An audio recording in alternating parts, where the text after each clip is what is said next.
Christmas Eve, a snowed-in Korean city. Crowds, fairy lights strung up across half the block, and somewhere in the background that one sleigh bell song you've heard a million times already. Somewhere in that crowd, a little kid is cracking up. For her, snow and glass ornaments are still pure magic, unlike us jaded adults. Meet our happy little trio heading home. Mom, dad, and a tiny daughter wedged between them who's pretty sure this is the greatest night of her life. And then, yikes, a stranger in a long coat looms up in their path. The kid tilts her head all the way back like, who is this giant? Pure awe, zero fear. To her, this dude is basically a walking Christmas tree with legs. So the giant towers over the family. Mom giggles at the awkward bump. Dad steadies his daughter's hat, and the man himself stays dead quiet. Inside, our boy is just simmering. Why is it always him pressing himself flat against the wall to let other people's happiness slide by? In this holiday crowd, he's the one person without a partner, without family. And for the record, he made peace with that a long time ago. At the subway entrance, some random dude with a takeout bag clips his shoulder. Another tiny indignity our man has trained himself to literally not notice. And then, hold up, something snags his eye. Something's off. Crumpled on the pavement in the snow sits an old man in a beat-up Santa suit. Cardboard sign, plastic cup for change, your classic street corner busker Santa. The sign offers to grant a wish for the right tip. Yeah, normally our boy speed walks past these guys without breaking stride, but tonight, for some reason, he crouches down beside him. Here's the deal. His parents died in a crash, he's been an orphan forever, and tonight this old guy just hits him in the soft spot. He pulls out his wallet. 10,000 won bill. Way more than guys like him usually drop. On top of that, he sets down his own dinner. A tuna onigiri, still warm. Bought it for himself, hands it to a stranger. Absolute wholesome legend. The old man pours out the thank yous, says what a kind soul, etc. Cool, good deed done, time to bounce. And then, boom. The geezer's hand clamps onto his wrist like a vice. No regular homeless guy grips like that, trust me. Santa's still on his knees, not letting go. A good deed deserves a reward. Name your wish, and then we part ways. This is exactly why our man stopped being kind to strangers. He calmly asks the old dude to let go.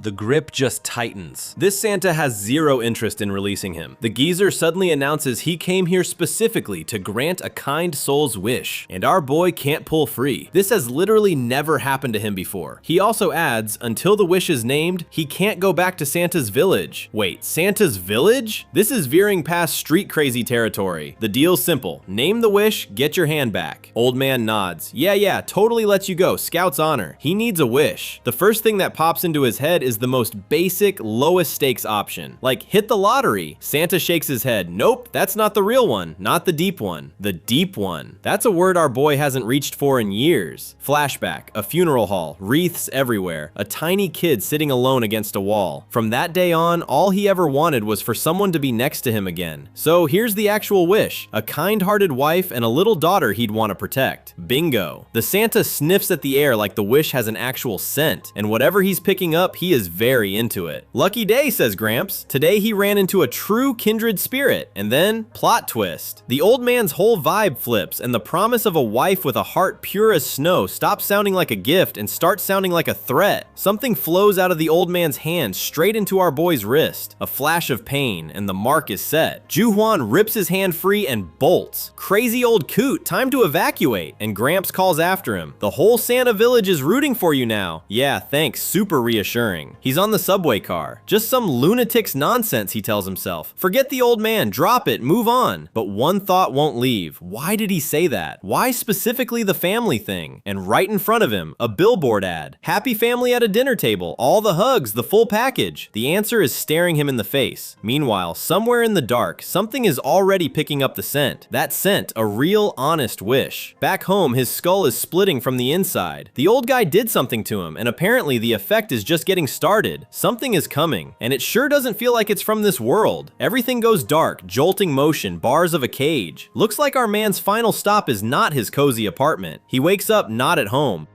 Bars, an iron collar with a chain, and the only thing he's wearing is a pair of blue shorts down to his knees. Around him, 5 other guys in the same shape, all chained, all out cold, and not a single one looks like anybody he ever shared a subway car with. His neighbors start chattering in some language he's never heard. Ju-hwan listens hard and gets exactly 0 words. The set design says feudal Europe, like the Game of Thrones crew packed up and moved in. Language, not a word he can place. Asians in this cage? 0. Now the real question. Is this a dream, or did somebody actually shove him into something extremely weird? Bingo. Our boy figures it out. He just got yeeted into another world. The guy chained next to him in the green shirt isn't a problem anymore. Apparently checked out before our man even came to. He leans over, checks for a pulse, gone. Silently apologizes and starts stripping the corpse because blue boxers in this medieval lineup is not a survival look. He pulls on the dead guy's shirt and pants, collapses to the floor, no juice left. Welcome to the new life, bud. So is this the so-called happiness the old Santa dude was raving about? Yeah, time to redefine that word. Hello, whoever is running this simulation. If this is a dream, wake me up, please, with sugar on top. Sadly, the dream is not ending. Cart rattling, horse plodding, route headed deep into the middle of nowhere. First conclusion he reaches, everyone in this cart is merchandise, our boy included. The little soldier escorts with their spears aren't dragging them around for fun. They're going village to village trying to dump them on whoever bids highest. Next stop, a village, a market, spears jabbing, slaves out, line up, display window for living goods. And for the first time, something flickers in our man's chest. Fellas, this is an actual shot. If somebody buys him, he can finally bail from this rolling tin can. Then figure out the next move once he's out. The math is simple. Jacked torso, decent face. Back home, guys would brawl over him as a hire. Here, someone's got to snap him up immediately. At the first village, he's practically glowing. First hint of hope in this entire nightmare. Except the village changes, then another, then another. Nobody buys him. The hope just quietly leaks out. Another pothole and our boy gets slammed into the bottom of the cage.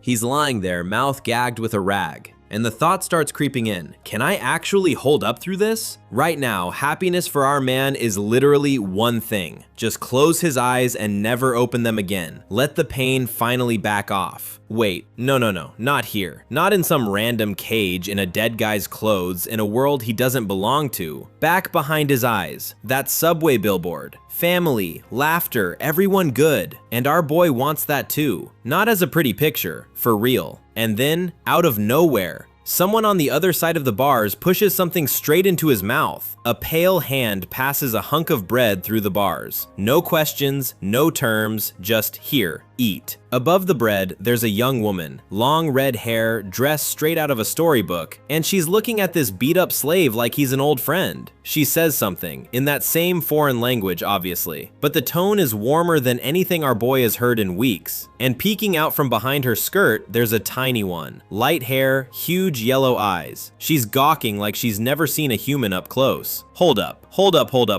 A kind-hearted wife and a little daughter? The wish, word for word. Old Santa actually delivered. We're deep in the woods now, morning light filtering through. Behind a wooden palisade sits a village, and in the middle of it, a tile-roofed cabin. Quiet, peaceful, zero cages on wheels in sight. Inside, two people are sitting at a low table. A young mom with long red hair, and across from her, a tiny blondie about 5. The same pair who just walked up to that cage with the bread. The lil one chugs her bowl in one go. Thin mushroom soup with bits floating in it. Not a banquet, but in this corner of the world, that's a feast. The mama slides her own bowl across the table to the kid. Here, eat more. Don't be shy. The kid is sharp though. She clocks the table. The redhead spot is already empty. Red doesn't fight it. Yeah, she's hungry too. She just handed her own share to her daughter. Take it anyway. But the little one isn't buying it. And by the way, her name's Lizzie. She points at the redhead like, then Lizzie is hungry too. 5-year-old logic is undefeated. That cracks the wifey. Okay, fine. We split the bowl. We both eat. Soup for 2. And then, a knock at the door. It's heavy, not friendly.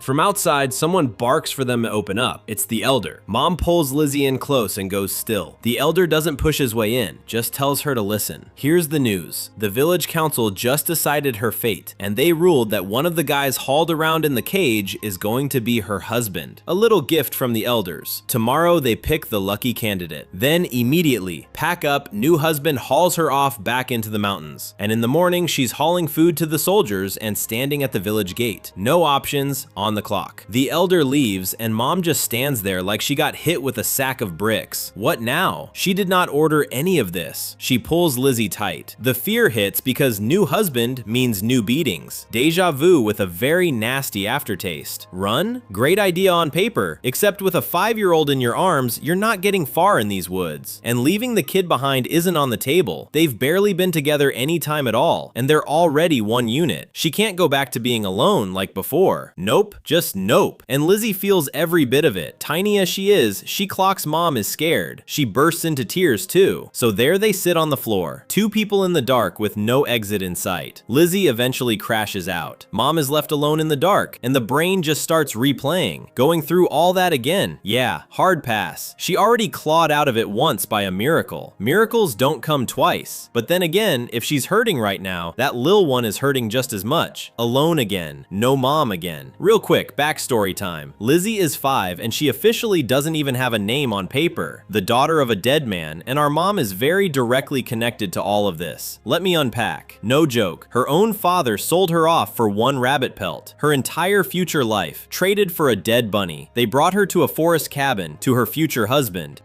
She didn't even get her bags untied before he started swinging. The reason? She showed up a couple hours late. That was the whole conversation. Over that one thing, he goes off. Sticks come down, screaming, blood on the floorboards, and it hits her that everything before this was a vacation. She's lying on the cabin floor, can't even move a muscle. Welcome to the new family. And right there on the same floor, someone else is watching. A tiny shape with light blonde hair. Mom comes too, and for the first time in this whole hell, someone is looking at her, not with a fist, just looking. A little blondie stands off to the side, fingers laced together, with no idea what to do with any of this. The one person in this whole cabin who walked up to a beaten woman without a stick. The same little angel who's now grown into the 5-year-old we just met. And the husband took off into the mountains that same day, and apparently got himself extremely, permanently lost. Word in the village was the wolves ripped him apart up on the hunting grounds. Funny thing, nobody cried. Hearing about the wolves, our redhead lets out a breath. The nightmare's over, except a new one hits right after. How does she even survive now? In this world, a single mom is basically prey on legs. Any dude with fists thinks he owns her. Cut back to today. Morning. Mama's got a bowl of food. Lizzie's clutching her hand. They're walking to the village gate like the elder ordered. They hit the entrance and the kid clocks something. Little finger pointing. Mom, look. Cage on wheels. Inside, a guy in a green shirt on his knees, head down.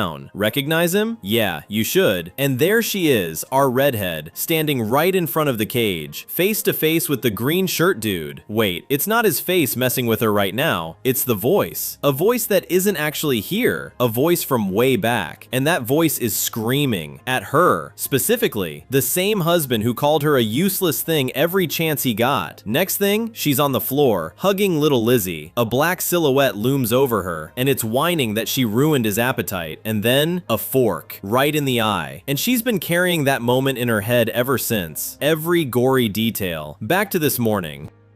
Wifey's hand reaches into the basket and grabs a loaf of bread and pushes it through the bars to the guy in the green shirt. Catching on? That same loaf through the bars closed out the last stretch. Now you're seeing what this little walk actually costs her. Then here come her chaperones. Village elder, Lil Lizzie in tow. Time to wrap it up. The elder takes the bowl off her. He's got it from here, he says. Now scram, woman, go home. Old man heads to the cage with the bowl. Red takes Lizzie's hand. Come on, sweetie. The kid sneaks one more look back. Apparently the cage guy made an impression. Inside the cage, our boy. Bread in hand, zero clue what just happened. Whatever. Free food is free food. He takes a bite and then, boom. Two soldiers storm the cage like they're breaching a castle. They slam our guy face first into the grass. He has no idea what for. Bread flying, lying in the dirt. Stellar morning, really. Cut to the main event. All the prisoners get dragged out and lined up on their knees in the middle of the village. One soldier announces it like it's showtime. Before our man can even blink, the slave next to him has blood pouring from his palm. Sword, slash, done. Hold up, this isn't an execution. Turns out it's the local procedure. Slave blood as a signature on parchment. And then the parchments start glowing blue. Magic blue, just to be clear. Yeah folks, magic is real here. Our boy is fully short-circuiting. What kind of world is this exactly? A soldier sidles up to the elder and whispers in his ear. Little powwow. HR meeting in progress. Spoiler alert, they're picking which slave goes to which household. And one option on the menu is our guy. He picks up on it too. Wait, me? Meanwhile, back at Redhead's place, a sack of supplies is already waiting. The village will feed her, for now. Neighbor lady drops by, gives her the briefing. Your new husband doesn't speak the language, so go easy. And all these gifts, you're paying them back later. Real talk, time for an awkward truth. Nobody in the village liked her old husband. They only tolerated him because he hunted the mountain beasts. The new guy, though, looks like a commoner. Rough on the outside, but his hands and feet are soft, like some lord's kid. Dude has clearly clearly not done a day of field work. The neighbor's playing this strategically, trying to calm her down. This one won't be like the first. She takes wifey's hands. Hands like these haven't been beating anyone. Easy, honey. And our redhead, quiet. She's not asking for a good life. Just let him not be cruel. That'd be enough. Bars on the floor. And one more thing. Let him leave her and little Lizzie alone in some corner. She isn't betting on anything more. And then, a knock at the door. Familiar voice in the yard. Open up, it's me. Through the window you catch what all the fuss is about. Hands tied with rope, feet bound. The groom delivered to your door. The old lady opens up. The elder's on the porch with his pitch. Meet your future husband. Red's whole life flashes in a second. Husband? Him? Seriously? And they're already walking him in. Now our two leads are in one room. No bars, no translator. Our redhead pulls herself together and speaks up. Elder, sir, why are you parading a sick man through villages? Defense mode activated. And looming over her, him. Cleaned up, new outfit, fresh vest. It clicks. Oh, this is supposed to be the husband. First thought, he is huge. Pretty sure they don't grow them like this around here. Our boy, meanwhile, is doing the opposite. Something about Red's face rings a bell. Oh right, she's the one who pushed bread through the bars. Bingo. But her hands won't stop shaking. He clocks it instantly. What's she so scared of? The elder isn't reading any of this. He just grabs our man by the wrist and yanks him forward, drags him straight to her. Quit standing there, dude, get moving, and places his hand right in hers. Come on, kids, the wedding's basically rolling, don't be shy. Voila, two palms locked together. Marriage sealed. No rings, no priest, barely any consent. The elder nods at the little trio like he's pleased. There you go, family assembled. Our boy is still on the not following channel. What is this circus and why is it spinning around me? And then it lands. A voice from across dozens of miles and one whole dimension. Old Man Santa, a wife with a heart pure as snow. There she is. Redhead in a dress, peak pure, and a daughter sweet as a mongoose. Lizzie clinging to her skirt, casting complete. Hold on, so that Santa was the real deal? Finally it sinks in. The wish came through. Grandpa Santa kept his word. Full bonuses, full strings attached. After everything he just survived, our boy has one thought. Alright, old man, you granted my wish, but did you really have to yeet me into another world over it? Or he tells himself, maybe without all the suffering, the wish wouldn't have landed at all? He's got no other theory. Either way, that Santa's number is up. If those two ever cross paths again, Gramps is cooked. The aura coming off our man is so thick that even Red and little Lizzie back up to a safe distance. Dude is in full hunt and kill mode. Meanwhile, time to learn the local rules. Our man is out in the woods with the two other ex-slaves. They're chattering, which is helping him zero. A few more days of this gibberish and he's losing his mind for real. The blonde one suddenly sticks out a hand. Oh, our boy thinks, a handshake? Finally, something I don't need translated. They shake. Standard bro ritual, same in every dimension, except Blondie's squeezing like he's trying to crack a shackle. What kind of weird local custom is this? Okay, you want to play hard? Bet. Juhwan engages his grip, and Blondie's on his knees in a second, smoking palm, tears in his voice. Then out from the trees walks a gray-bearded old man, bow and quiver on his back. Meet the local Robin Hood. He sizes up the scene. Blondie on his knees, our man towering. Looks like the new mountain guard just promoted himself. No preamble. He shoves a bow and an arrow into our boy's hands. Ah, got it. Time to become the local meat supplier. Shooting critters for dinner. The old man squats and hops around in a crouch like a rabbit, doing his best teaching demo. Hops once, hops twice, flapping his hands over his head like ears. Our man can't decide whether to laugh or panic. Okay, message received. Hunting school is now his full-time job in this world. Gramps grabs him by the belt and points. Look over there. And there it is. A little white furball calmly munching on leaves. Sacrificial offering number 1, basically. The old man barks, shoot, now! And our boy's like, yo, this is my first time holding a bow. Still, he crouches, draws the string, lining up on the fluff ball 30 meters out. And then, the arrowhead lights up blue. Magic activating? Or did our man unlock a hidden archer class? Arrow whistles. Rabbit doesn't even blink before it's over. Gramps is basically dancing. Our boy is just standing there frozen. How did that even happen? He turns around and spots familiar faces. 3 on the trail. His redhead, little Lizzie, and the neighbor lady with a pot. Something clicks in his head. This woman is my wife.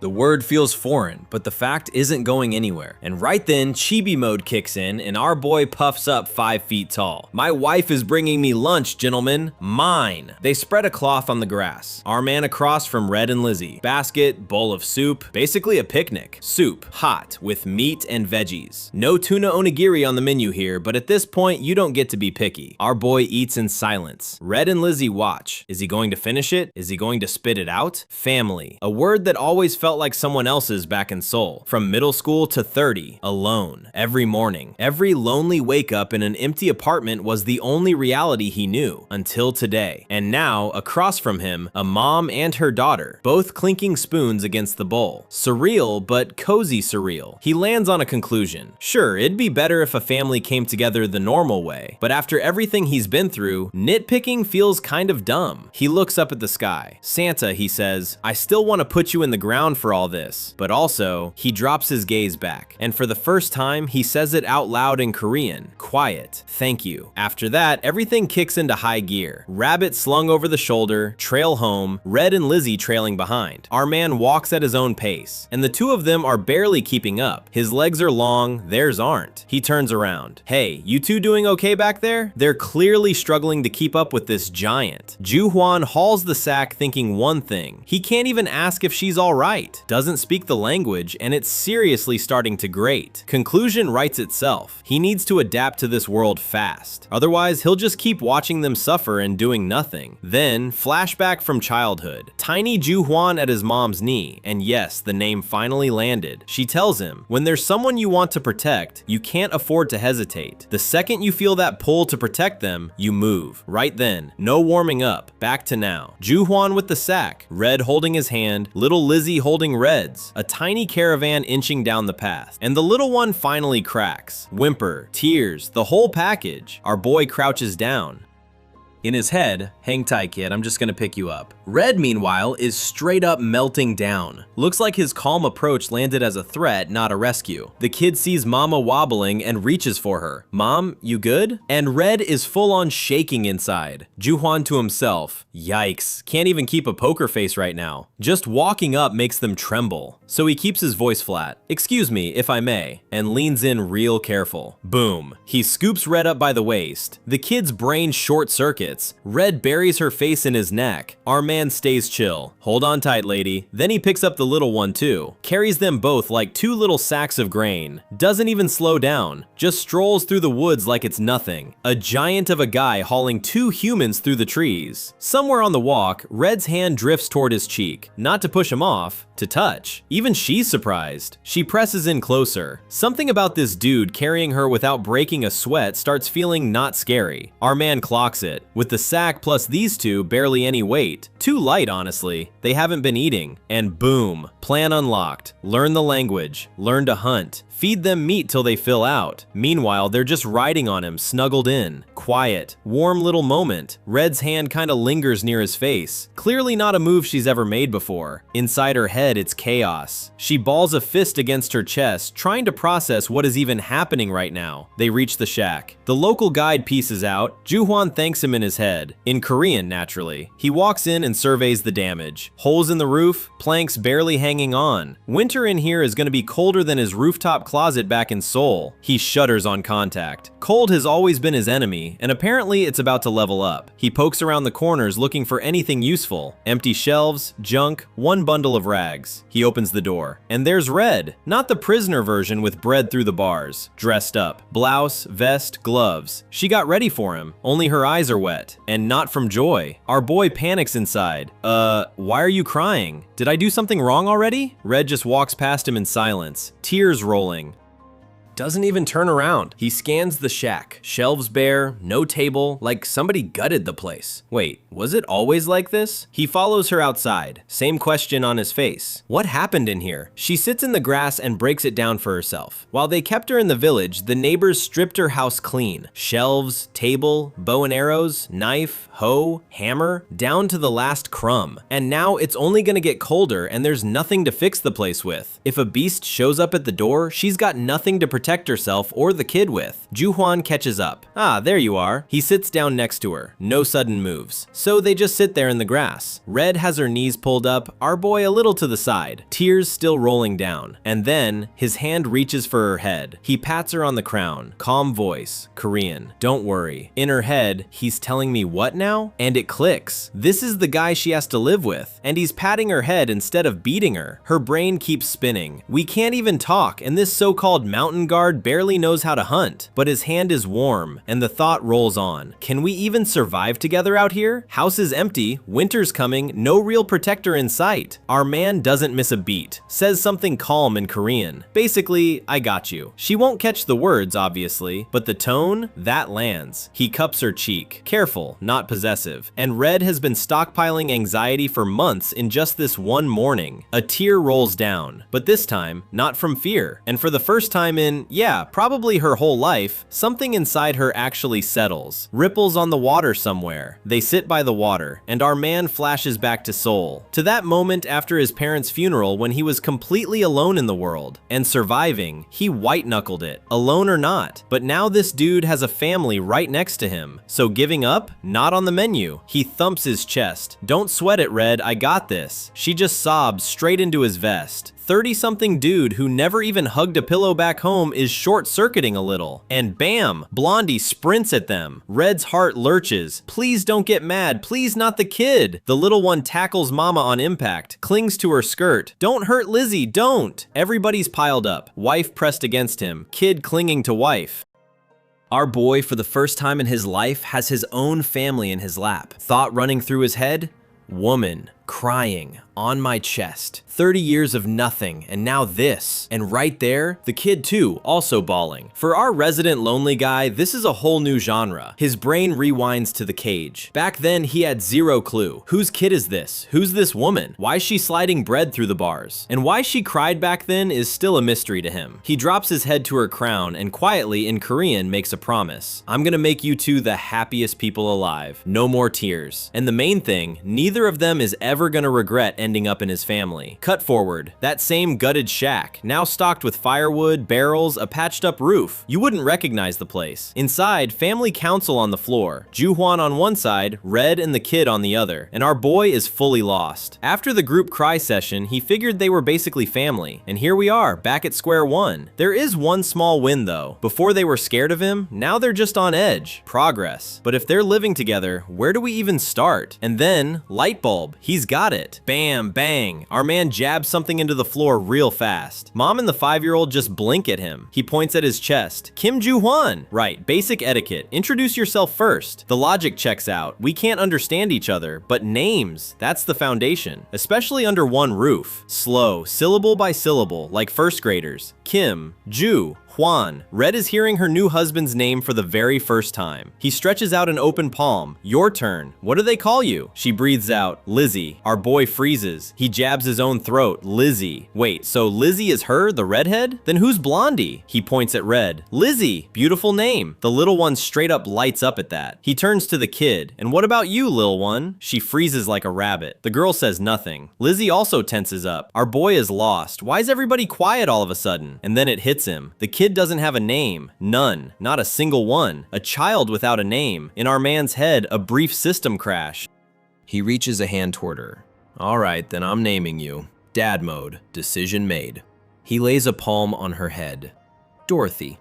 Bro just hit her with a Wizard of Oz reference. Blonde girl with yellow eyes in a strange world? Come on, who else? In his mind, she literally is that storybook girl swept off to Oz. Name fits like a glove. The one who walked her road with a whole crew of friends and found her happy ending. And you, little one, you're gonna grow up just like that. A storybook name as a blessing. The name's gonna pull friends to you and the people you'll love. Dad's making the wish official. Inside Dorothy's head, straight up fireworks. Dad just dropped a name and a fairy tale on her in under 60 seconds. And then, Dad in lumberjack mode. Axe flying, logs scattering like bowling pins. And Lizzie is watching from behind the trees. Quiet thought. Weird guy, nothing like anyone she's known. And he straight up dwarfs the dead husband. And he's not hitting anybody. He's actually kind. Doesn't match anything she's ever seen. Like a man from another world. And real talk, she has no idea how on the nose she is. She tries the name on her tongue.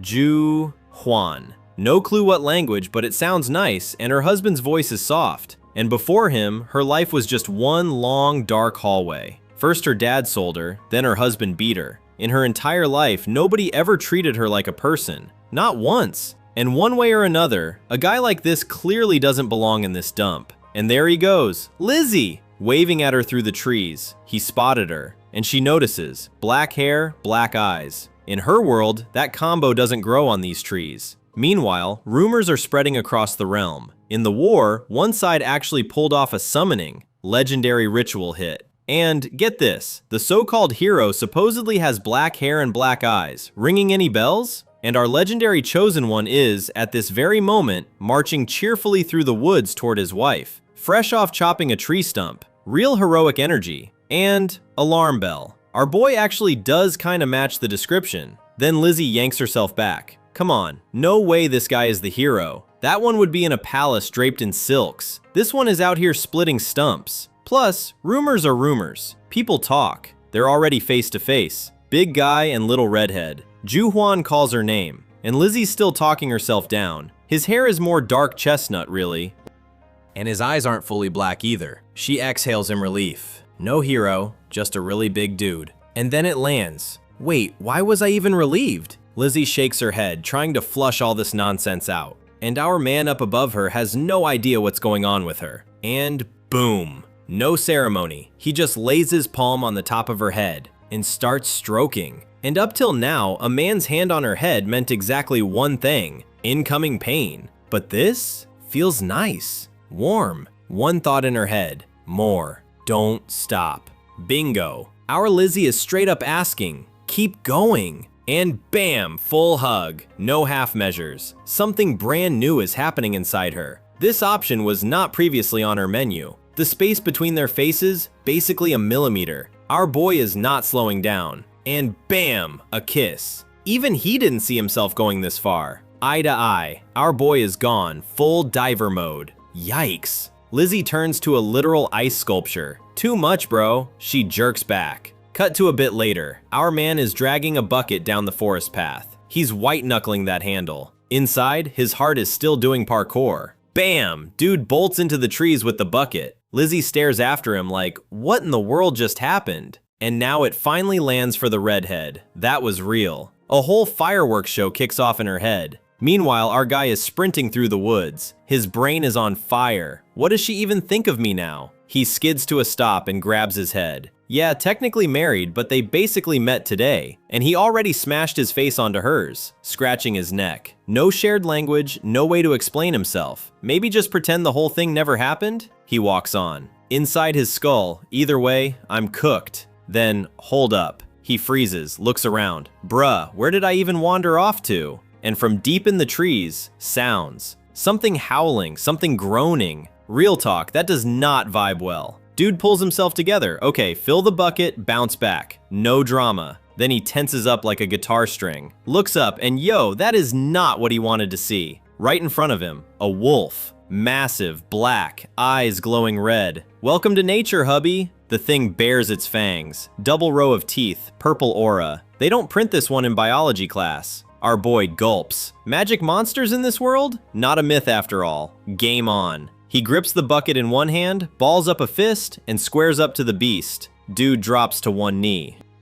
The thing is still right there, fangs out, eyes blazing. His hand snakes toward a stick on the ground, fingers shaking like crazy, but he's already decided. Snatch. The stick is in his fist. The trembling just disappears. Our man jumps up, stick in front. The wolf is already in mid-leap, 1 second to contact. The wolf chomps down on the stick. Bro is holding it with both hands. That piece of wood is the only thing between his throat and that mouth. Then, with a roar, he winds up a fist. Defense time is over. Bam! Knuckles straight to the wolf's snout. The thing flies back, but it shakes it off like nothing, charges again, and dude catches the open jaws with his bare hand. Through his teeth, he curses. Boom. Our boy mounts the beast and clamps onto its scruff, screaming, "You really think I'm gonna die out here that easy?" Winding up a full force punch. Right now, his whole system is one thing only: rage. The stick goes straight into the wolf's mouth. Wood cracks, the thing yelps. Inside, our man is on fire. Every muscle is screaming pain. He keeps going anyway. And then, then, click. Something is happening to him right now. And whoosh! The wolf's snout bursts into flames. No lighter, no matches, just pure fire. Hold up, the fire is coming from his own fist. And the dude is just as shocked as the wolf that his hand is currently a torch. But no time to stand around amazed. He hammers down with the burning fist. The beast under him bucks like a rodeo bull. Wolf's face is roasting. The thing is howling through the whole forest, still thrashing under him. Ju-hwan jumps off and lays in more hits. Fire plus fist, double upgrade, done. The beast is dead in a pool of blood, smoke rising. Our boy is just sucking in air. He collapses into the grass and holds his palm up in front of his eyes. He definitely saw it. That hand caught fire. But skin and sleeve, 0 burns. No soot, no hole, nothing. Magic with no side effects apparently. And slowly it hits him. Hold up, did he literally just use magic? Brain clicks. That parchment with his blood, the one that glowed blue. Yeah. Get isekai'd and get a power upgrade? Is this seriously his deal now? Dude sits up and extends his hand. If that's the case, gotta test it. He raises a palm at the sky and yells, "Fireball!" Bro has clearly logged way too many hours in RPGs. Fireball! Again and again! Silence. By the third fireball, this is just embarrassing.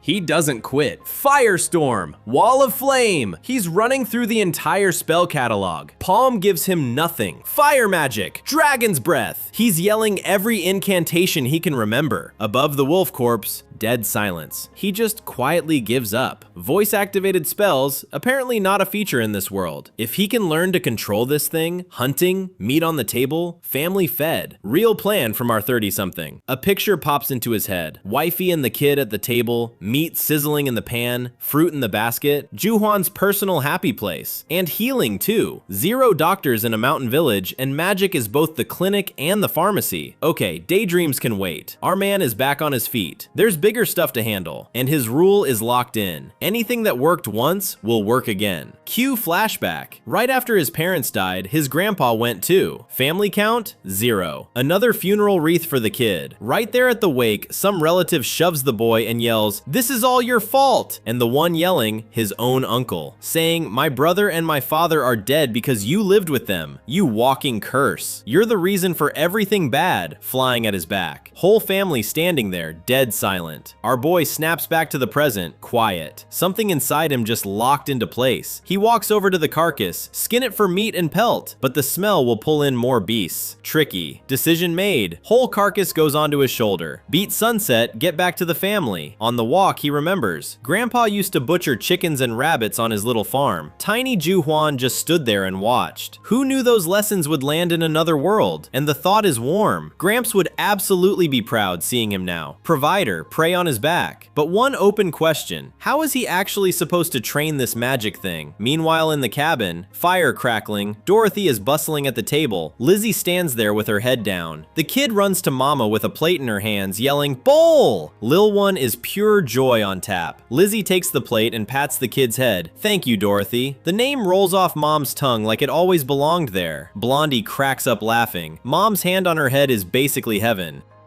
The kid is racing around the cabin like it's her first day on the job. Lizzie can barely keep track. Then she stops cold at the window.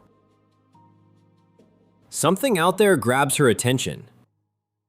And then, full waterworks. Right outside the glass, a giant wolf face. Dorothy screams and tumbles back. Mama bolts up. Protect mode engaged. Snatches a kitchen knife off the table, ready to slice anything that moves toward her kid. Sprints to the window, knife forward, shouting, "Dorothy, get back!" This mom has one setting. Nobody touches the child. Right now, she is fear and focus mashed into one package, ready for whatever. And in the window, Ju-hwan, with a wolf carcass on his shoulder. Lizzie finally clocks it. Husband, hunt, success. Bro drops the body right on the doorstep. Red is standing there with a knife like, now what do I do with this? A literal dead magic beast in front of her. The knife in her hand suddenly feels very unnecessary. Lizzie clings to her husband, checking for damage. Ju-hwan reassures her in Korean, "I'm fine. Got a bit roughed up, no big deal." Then Dorothy comes up too, grabs onto Papa's pant leg and quietly cries. Ju-hwan keeps going. Just got bit on the arm, that's it. Alive, in one piece. He crouches down and rubs both their heads. Don't worry, my girls, I'm really okay. And Lizzie just throws herself onto his neck. I'm so happy. Bro freezes. That level of initiative is brand new. His brain is processing. She keeps repeating the same sound. Must be how you say underscore underscore quote underscore to underscore underscore in her language. Dorothy in his arms is hiccuping something similar. Bro's deduction. Probably I was worried. And inside, guilt is pecking him. He literally swore he wouldn't let them cry. And here we are, both in tears. Somewhere off to the side, a crow caws from the roof, and we drift over there. Our man, meanwhile, is at work, carving up the carcass on the table with a knife, exactly the way Grandpa used to on the farm. He peels the hide off carefully. Fur and meat in this world don't grow on trees. Everything gets used. And classic. With Gramps, it always looked like 1-2 done. You stand there yourself and it takes 3 times longer. Wipes sweat off his forehead. Next time he needs to figure out an easier setup. Rough work. Alright, time to finish. He cuts the meat into portion-sized chunks. And in the morning, Lizzie is heading out into the fog. Where is she off to? Ju-hwan looks around. Lizzie?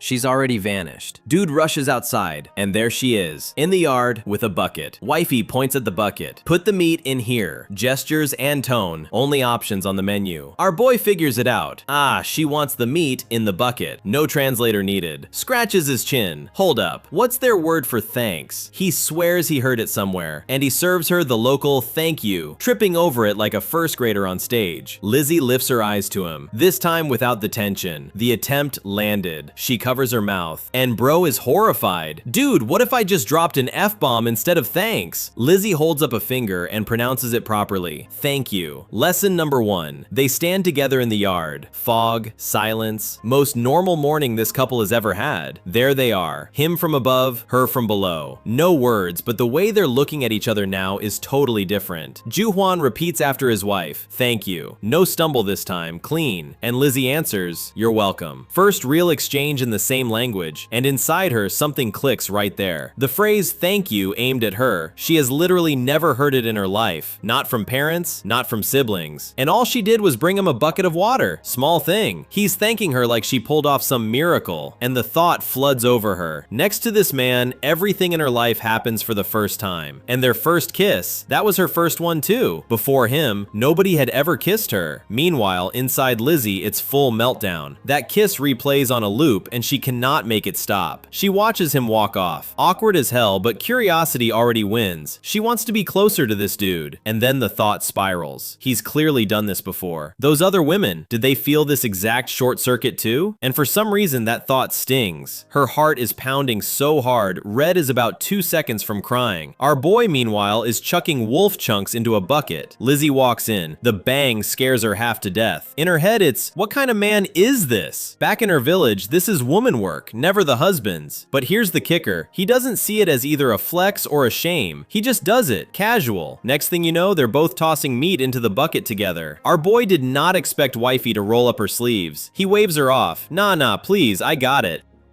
Don't you do this, I'll handle it. Then he leans down and plants one right on the top of her head. Lizzie tilts her face up, looking at him from below. Inside, another lightning strike to the chest. And she lectures herself. Girl, why'd you close your eyes? It was the top of your head. You went and got hyped over nothing. Ju-hwan picks the bucket up without a word. Red hides behind her hair. Full embarrassment mode. Her brain is panicking. Oh no, he totally knows I was waiting for the real kiss now. Our man looks at her again. And another fireworks show goes off in her head. Wifey makes a call. This time, eyes stay open. Zero ambiguity, zero confusion. And boom. This time, it's actually on the lips. A supernova goes off inside Lizzie. Dude grabs the bucket and heads for the door. And then he clocks her. Wait, is that Dorothy? The kid is peeking out from behind the door. Dad's brain immediately. Oh god, did she see all of that? Lizzie bolts back into the house, hands slapped over her face. Dorothy just waves at her like, bye. A minute later, the three of them are walking the forest path. Red leads, Dad and the kid bring up the rear. Dad's got the meat bucket, Lil One's got her fingers locked into his pant leg. They're a parade. Our boy hands a hunk of meat off to a villager and drops a smooth thank you in the local tongue. No stumbles. Dorothy is dragging that bucket around like a trophy. Her cut of Dad's big win. Pure parade mood. Back home, Red is running her palm over the wolf hide. Smooth, dense fur. She is hooked. Our man sits there confused. That pelt should reek like a swamp. Why are we drying it inside the house? Then it clicks. To her, this pelt is straight up treasure. No way she's tossing it. And that's when an idea hits him. Lizzie and Dorothy crouch by the hide, watching Dad like, okay, what now? The kid pokes the wolf's nose. Yep, head still attached. Lil One is in heaven. Mom and daughter, side by side over the pelt, both glowing. Ju Huan kicks back and watches. And quietly, to himself, looks like she's actually having fun. One small point added to his karma tab. Lizzie is already plating 2 thick, juicy cuts. Tonight's special, wolf steak. Our man files it away. Okay, so they marinate the meat here. He'll try his own version next round. And it hits him. Wifey is happier than she's been in years.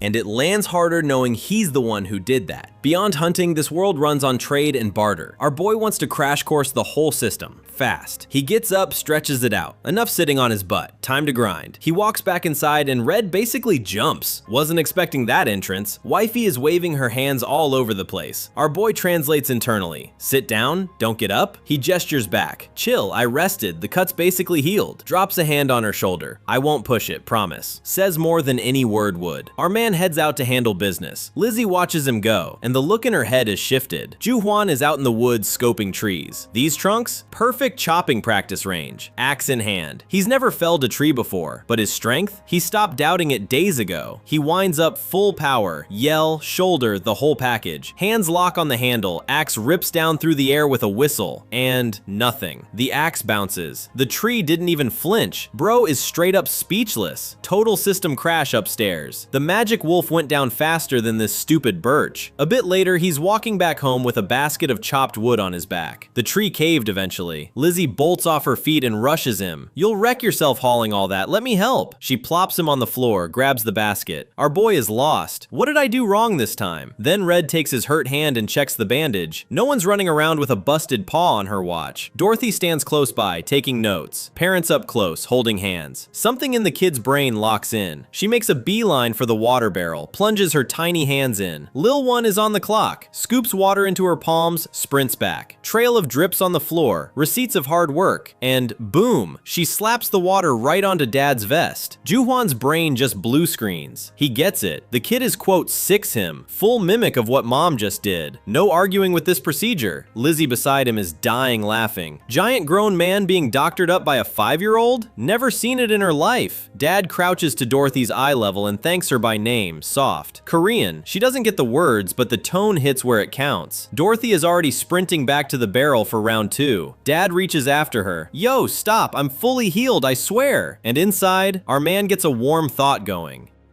2 days ago, he had no clue this kind of happiness even existed. And if he's this lit up, then Lizzie and Dorothy better stay smiling on loop too. Outside, the cabin in the woods. Dusk, smoke curling out the chimney. Inside, table is set for real. Meat, stew, a couple side bowls. Dorothy is already snoring on the floor with her pillow. Parents have the room to themselves. The kid passed out mid-meal, chunk of food still clutched in her fist. Didn't even make it to the pillow first. Dad scoops her up. Dorothy doesn't even twitch, out cold. He sets her on the pillow, tucks the blanket around her. Soft moves, don't wake the gremlin. By the hearth, Red is rinsing a rag in hot water. Steam blasting off the cauldron. Our man comes up behind her. Wifey's hands are working, but her brain is clearly somewhere else. A big hand lands on top of hers, swallows it whole. His fingers are about 1.5 times the size of hers. Lizzie lifts their joined hands toward her chest. Ju Huan doesn't let go, holds firm, and out of nowhere, she leans her side into him. Bro freezes. Wait, she's making a move? Next thing, the two of them are standing in the middle of the cabin, locked together. Kids snoring in the corner, bed waiting behind them. First night to themselves ever. Lizzie presses her shoulder into him, her hand drifting up toward his neck. Our man is afraid to breathe. Don't spook her, don't spook her. Red orders herself, do not chicken out. This is wife stuff, you owe yourself this. Her heart is hammering against her ribs louder than it ever has, and her trembling fingers go for the vest laces. She unties them herself, no step back. This is her play. She gulps air, still mortified out of her skull. The courage tank held for 5 seconds, panic took over after. Then our boy's big palm covers her hand, stops her right there mid-motion. Bro holds her hand, looking down at her. Lizzie tilts her head up, she's lost the plot. He bends to her temple and murmurs, let's just sleep. Doesn't want to rush her, she's already maxed out.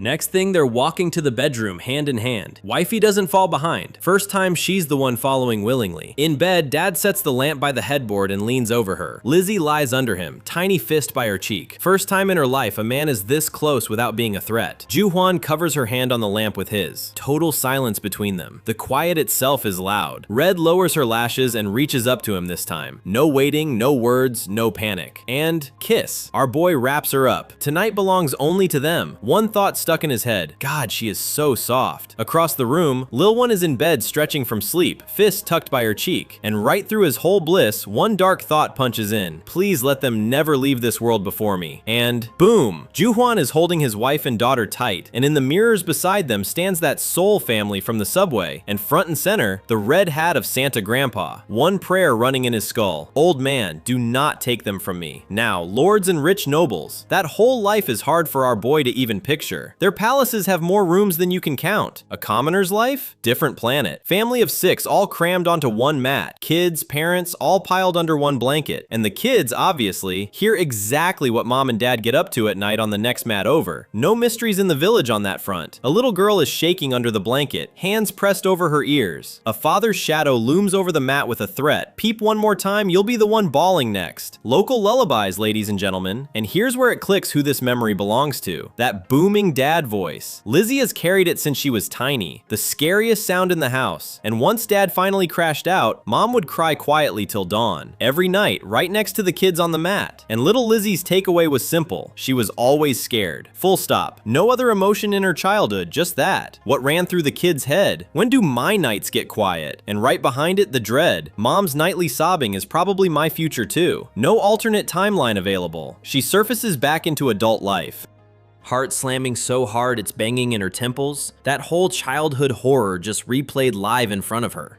What woke her? The crackle of logs in the hearth. No crying, no looming dad, just firewood burning soft. It was a dream, and she's in bed. On one side, a half-naked husband snoring. On the other, Dorothy cuddled in. When did the kid even get here? Zero idea. And hit number 2, her head is resting on his arm. Bro shoved his own forearm under her instead of a pillow. For a village woman whose ex hit her with sticks, brain wipe. On her other side, Dorothy is locked onto her like a barnacle, both little arms around her, snoring. In her sleep, the kid found mom and is not letting go. And there she lies, sandwiched between them, quietly realizing not one single husband and wife night from her old life ever felt this sweet.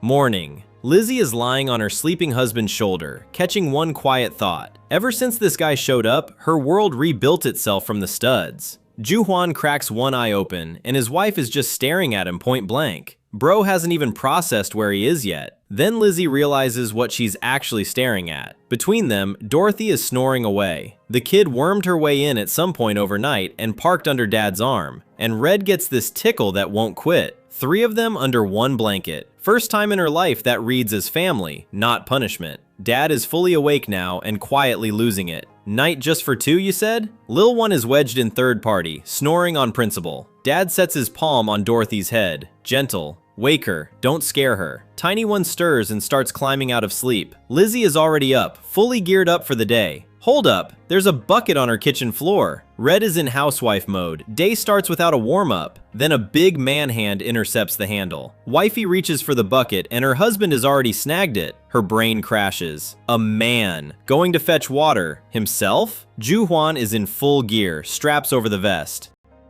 Bucket in hand, Red beside him, and he's clearly heading out to the well solo. No debate.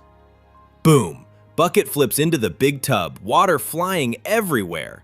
Our boy isn't messing around with multiple trips. He's filling up a full day of water in one shot. Meanwhile, Lizzie stands there with her fingers laced up by her chest, fussing after him in the local tongue. Back home, we'd say wifey doesn't want to let hubby leave for work. Ju-hwan tosses back over his shoulder. Sweetheart, did you sleep well? Red claps a hand over her mouth because nobody in this language has ever called her, quote, 7 in her entire life. She nods but ducks behind her fingers. Inside his head, our boy is already clocking it. Yo, quote 8 landed way harder than expected. And now hubby starts running scenarios in his head. Honey, darling, wifey, which pet name is gonna stick? Dude's holding a full catalog of sweet talk and just needs to pick the winning entry. Bucket still in hand, he turns to her. So what should I call you? Then floats his own pitch. Lizzie, like everybody else. Red short circuits on the spot. She murmurs back, call me sweetheart. The same woman her own father sold off for a rabbit pelt is now asking, out loud, for a tender nickname. And our boy just rolls it out in the local tongue. Sweetheart. Wifey hides her face in her hands. Steam out the ears, fireworks somewhere under the ribs. Red turns and walks off, even the back of her neck glowing. That's too much affection for one morning, she needs a breather. Meanwhile, in his head, a different gear clicks. Her reaction is so cute, he kinda wants to mess with her more. The little gremlin inside this 30-year-old just woke up.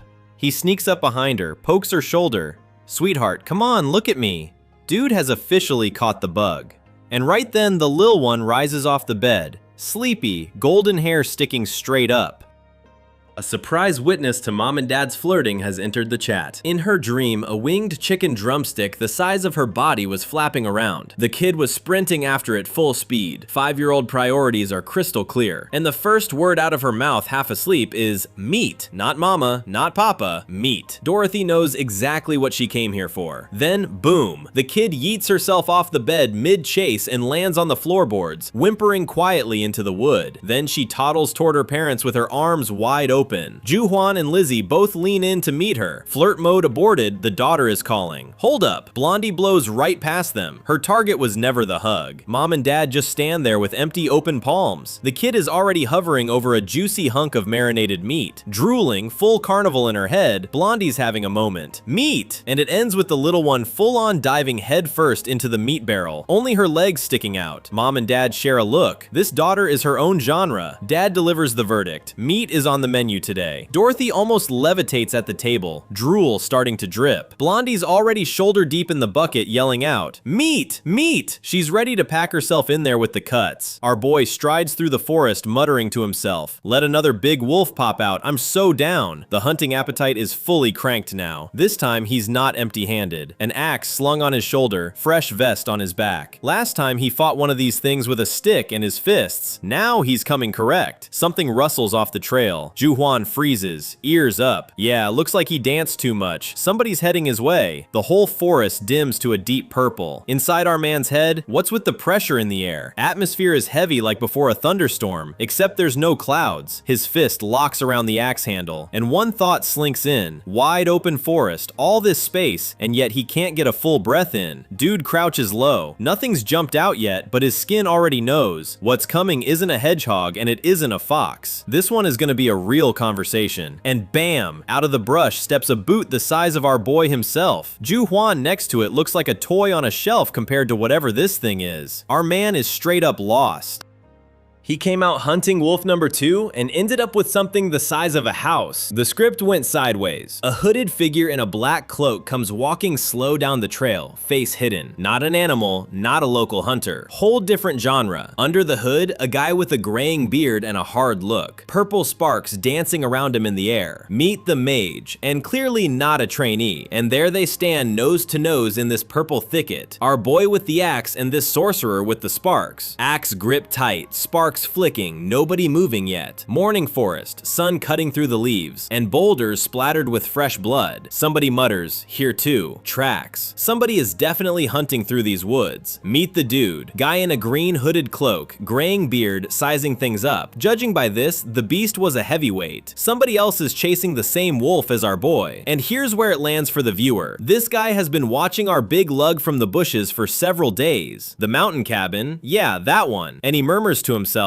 I've been keeping eyes on this giant for a few days now. The old man crouches over the bloody boulder and shakes his head. Some hulking dude who's never hunted a day in his life dropped a beast this size? Math ain't mathing. Then he runs the logic himself. Even a pro hunter, solo, no weapon, cannot take down a kill like this. A paradox that's clearly costing him sleep. And he goes quiet. Somewhere out in the trees, voices are whispering. The bearded man swivels his head to the sound, ears working like a beast. He already gave himself the order. Gotta check this in person. He turns and heads toward the voices. This guy verifies everything with his own hands. And here we are, back in that purple thicket, the hood right next to him. Ju Huan has a fresh claw mark on his arm and one thought in his head. Who the hell is this guy? Hooded one is within arm's reach. The bearded one is already inspecting the gash close up. Wound shape matches wolf bite, no question. The real question is, why did it close like that? He knows something the viewer doesn't yet. Then comes the anatomy lecture. With a bite that severe, the patient should be cooked by infection and fever already. And if bone was exposed, the muscles and vessels should be hamburger. The local medical textbook is screaming. Our boy stands there in the vest, sweat bead on his temple. The old man does the math. A guy with these injuries has no business strolling through the woods like nothing happened. And then it clicks for the bearded one. Wait, what if this giant is himself a mage? Like one of the ones you can count on one hand. Now it's lecture time. Turns out in this world, there really are mages. Not just glowing parchments. Real dudes and women with fireballs and lightning. Finally, somebody hands the audience the rulebook. Quick rundown on the local elite. These are the people a village peasant won't lay eyes on once in his whole lifetime. The caste sits so high up, commoners aren't even allowed to glance. And out here in the woods, our boy makes the pivot. If hooded guy really is a mage, this fight just jumped to a totally different weight class. The axe is no longer the argument. Meanwhile, the big man under the hood chuckles quietly. Finally, the opportunity. The voice sounds satisfied, like a guy who waited 10 years and finally got the call. And he adds in his head, a shot at revenge he thought would never come. Wait, revenge? Bro, we haven't even introduced ourselves yet. What revenge? Same instant, our boy is doing his own read. Who is this dude? Doesn't get a word, but the vibe is clear. This guy didn't show up to say hi. The big one is already narrating his own backstory. Yeah, now he's old and stubborn, but back in the day, he sprinted these woods at full power. A young silhouette with a battle axe steps out of the fog. Cue the local career ladder. To become a forest warden on some lord's mountain, friend, you serve in the war first. No battlefield, no cushy gig in this world. A long time ago, this sorcerer walked out of his father's house and went wandering village to village. Classic opening run for a mercenary, no other route. Eventually, he settled, worked his way up to mountain warden in one village. The kind of post not everybody in this world gets a shot at, and the mountain, he says, was packed with prey. But there was one problem. Firewood on that mountain was always short. Commoners were allowed in to gather, and they'd haul branches and deadwood out by the sackful. So people kept pushing deeper into the mountains. Young Warden saw it not as a headache, but as a perk. The further in you go, the better you learn the land. Top intern energy on minimum wage. And bam! Way too late, the main question of the whole story drops in his head. Why were the locals only collecting wood at the base? Never deeper. Wasn't laziness. Right before he was about to sign the official warden contract, they nixed him. He's on the ground bleeding, leg torn up, groaning. Clearly something in those mountains chewed him up and spit him out. The blondie in the cloak lets out a breath. Yeah, no, he never imagined what he was walking into up there. And boom, a massive goblin plants itself on the trail. Green face, double row of fangs, yellow eyes. Meet the actual locals of that mountain. Not deer, this. A whole pack of them around the wanderer now. From behind every tree, more green, ugly mugs are peering out. He's surrounded. Zero chance of getting out alive. Goblins, our narrator explains, don't just bite. They drag off human women and breed half-goblin hybrids with them. From behind the trees, two half-goblin spawn are staring at him. Exhibit A. The blonde guy is on his knees in the grass, hand trembling, goblin looming over him like a verdict. Only then did it land. That village where the neighbors' wives kept disappearing one after another? The whole region called it Goblin Village. And now our cloaked man is at home, on the floor, hand wrapped in bandages. Those things did something to him that left him with nothing, sitting alone in a corner. But his plans now? Crystal clear. Get those bastards and settle the score. And on the way out, burn down the village where the neighbors knew and stayed silent for decades. The bearded one pulls the hood up, hooks the axe on his belt, and walks into the mountains solo. One thought running. Someday those creatures are gonna pay. And now, hold up. Here they are in the bright forest. Our boy with the axe and that same wanderer in the cloak. No purple sparks, no giant boots, just a regular dude, same height as Ju Huan. All the rest was in our man's head. About our dad here, the bearded one thinks one simple thing. This one. Can do it.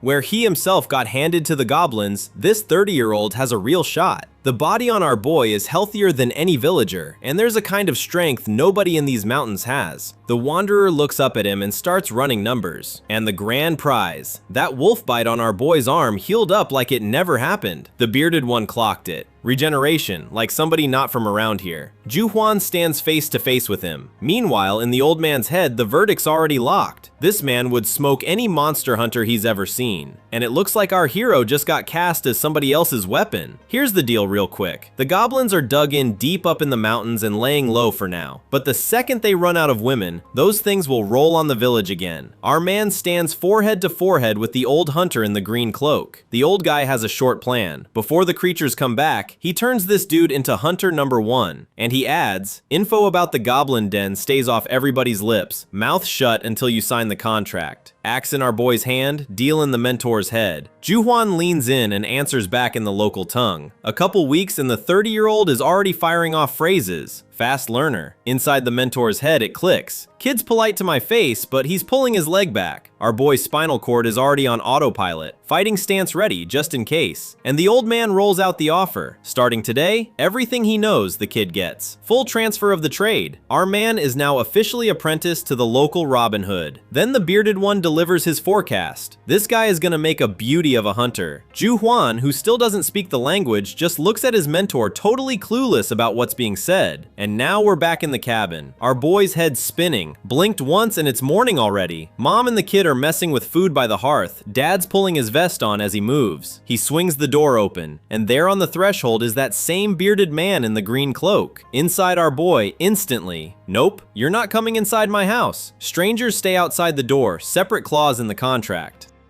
And the thought keeps going. I leave, and Lizzie and Dorothy are the only ones left in here. Zero outside eyes on my women while I'm gone. So Juhwan adjusts his vest one-handed right on the threshold, steps outside to meet the old man and shuts the door behind him. Old guy stays out in the yard, exactly where he belongs. Then our boy takes a closer look, and the verdict is short. Old man's way too crafty, can't trust this one. The intuition is ringing loud. He's seen this smile before. Same exact one as the HR guy during a salary negotiation. Familiar genre, here comes the pitch. Juhwan slings the bag over his shoulder and quietly thanks the heavens. At least the guest didn't ask to come in. Keeping wifey and daughter far from this kind of energy is priority 1. Over his shoulder to his wife, Lizzie, all good, be back soon. Red is already in a frenzy, clay pot in her hands, packing up provisions like he's heading to war. A woman who, for the first time in her life, is packing somebody a lunch for the road. Fussing over the bowl, tucking a strand of hair back, panicking inside. Am I doing this right? And inside the 30-year-old, something melts. Man, she's so cute. Bag on his shoulder, guest waiting outside, and all our boy can see in his head is this picture. And then, boom. From behind mom's back, the little one comes barreling out, intercepting dad. Fists clenched, legs revving, target locked on the figure with the bag. The kid is rushing him with arms wide open. Dorothy, where are you going? Juhwan stops mid-step. This is the first time the little one is coming at him on her own, no invite. She breaks in front of him with her arms thrown out and drops her signature argument. Lunch. Dad doesn't leave without lunch. That's law, ratified by the household's chief meat expert. And from behind, Mom is already tucking a wrapped bundle with the pot into his bag. Go on, go quick, and please eat properly. Our boy freezes with his mouth open. For the first time in his life, somebody is packing him for the road. A quiet thought inside. Having a family that worries about me is, honestly, a miracle. 30 years solo, and suddenly there are 2 people behind him. Lizzie calls something to him across the room, fist by her chest. He doesn't catch the words, but he catches the tone. Be careful.